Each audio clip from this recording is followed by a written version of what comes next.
Good morning! Maligayang araw sa ating lahat. Linggo ngayon, kaya sasakay tayo ng bus.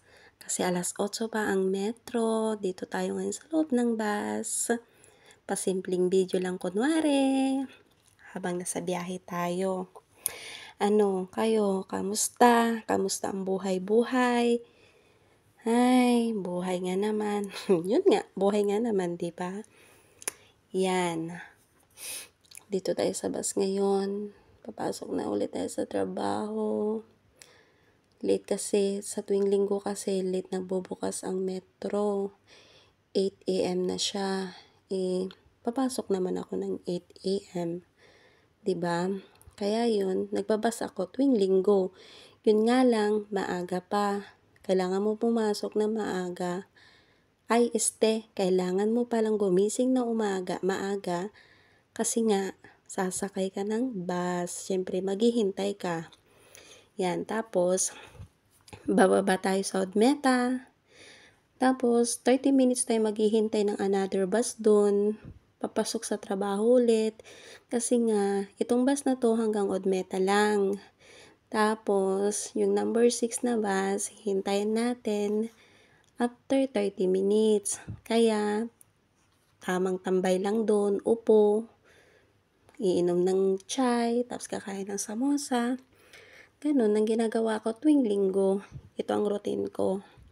Around 7:40, like that, andun na ako sa trabaho.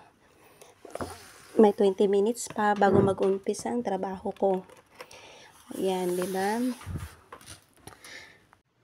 Kayo, may pasok ba kayo sa tuwing linggo? O kasi, may pasok. Sabi nga nila, sa bawat pagsubok sa buhay, huwag kang matakot. Dahil, habang may buhay, may pag-asa. At laging may bagong umaga. At higit sa lahat, andyan ang Diyos para samahan ka. Kaya lahat ng pagsubok, kakayanin natin.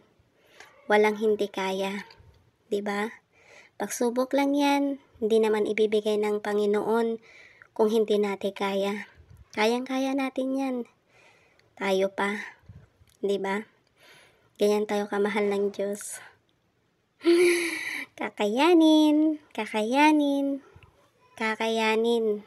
Basta ang importante, hindi tayo magkasakit. 'Di ba? Ang importante, malakas ang pangangatawan natin. Malakas ang dasal natin. Huwag tayong pamabayaan. Tapos, yung pamilya natin sa Pinas. Diba? Lalong-lalo na yung mga anak natin.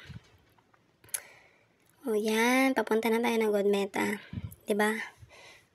Napadaldal na naman ako. Ganito naman ginagawa ko lagi. Kahit walang nakikinig, daldal pa yan. Sige lang. Ganon talaga. Ay, o diba ang ganda ng mga tanawin?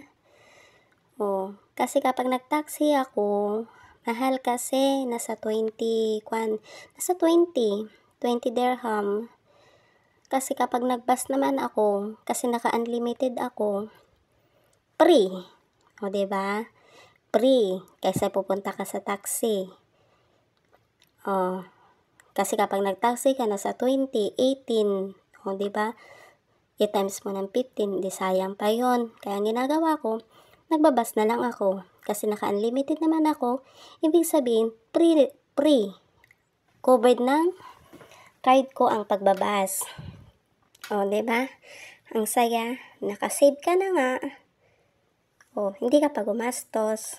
Ganon. Alam mo naman tayo mga OFW.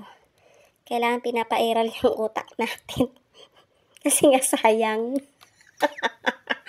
So, yung pang-taxi ko na lang, pambili na lang ng ulam mamaya. Ganon.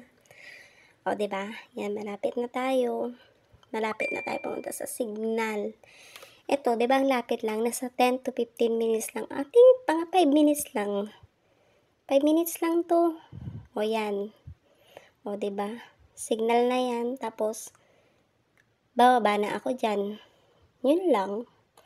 'Di ba ang lapit-lapit? Pero yung kasama ko kasi na isa, si ate, nilalakad niya 'to. Sabi niya 1 oras daw na lakaran.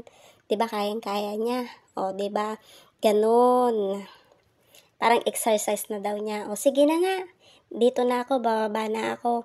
Salamat sa pakikinig, kung nakinig man kayo. Thank you. God bless you to all. Happy Sunday.